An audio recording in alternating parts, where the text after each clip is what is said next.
রান্না করছি।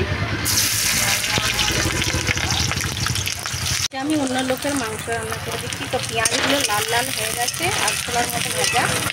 অন্য লোকের মাংস রান্না করে দিচ্ছি বন্ধুরা। তো এখন আমি দিয়ে দেবো রসুন, নাড়াচাড়া করবো। রসুন, পেঁয়াজ আর কাঁচা লঙ্কাটা ভালো করে ভাজা হয়ে গেল। তো এবার দিয়ে দেবো আমি আদা বাটাটা দিয়ে দিলাম পুরোটাই। এখন আমি একটু লঙ্কা পরিমাণ মতো লঙ্কা, পরিমাণ মতো হলুদ হাতে করেই দিয়ে দিচ্ছি বন্ধুরা তাড়াতাড়ি। আর জিরে দিয়ে দিলাম। লঙ্কাটা একটু বেশি করে দিই, কেননা ওরা একটু কষা খেতে ভালোবাসে।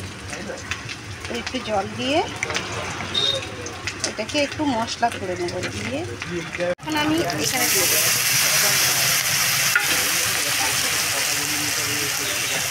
আর একটু জল দিয়ে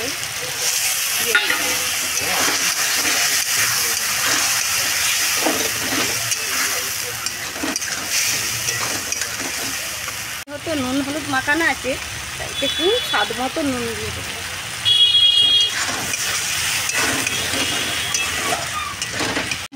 মশলাটা আমার এখন কষানো হয়ে গেছে। এবার দিয়ে দেবো আমি দেশি মুরগির মাংসটা। দেশি মুরগির মাংস ওরা দিয়েছে। দেশি মুরগির মাংসটা এখন আমি একটু ভালো করে কষিয়ে নেব। ভালো করে নেড়ে ছেড়ে এবার গ্যাসটা আমি একটু আস্তে দিয়ে এখন একটু চাপা দিয়ে দেবো।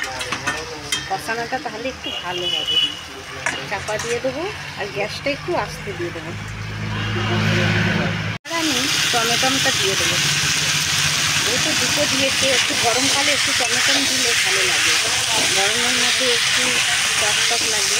তো টমেটোটা এখন একটু করতে এর সাথে সিদ্ধ হয়ে যাবে, তাই জন্য দিয়ে দিলাম। ঠিক আছে, তো আবার আমি একটু চাপা দিয়ে দেবো।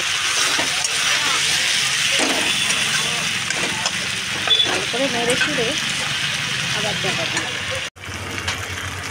তো আমার মাংসটা ভালো করে কষা হয়ে গেছে দেখো বন্ধুরা। এবার আমি জল দিয়ে দেবো। দেশি মুরগি তো একটু সিদ্ধ হবে, একটু বেশি করেই না জল দিলে। এটাই থাক, কষা যখন হবে তখন তখন দেখতেই পাবে। জল দিয়ে দিল।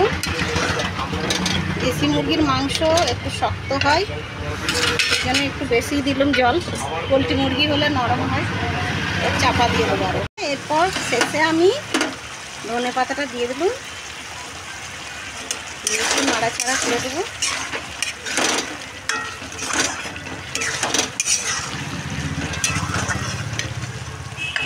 ধনে পাতাটা একটু ছড়িয়ে দেবো।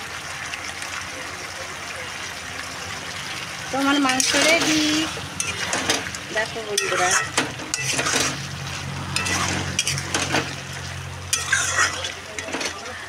করে এবার অফ করে দিলাম।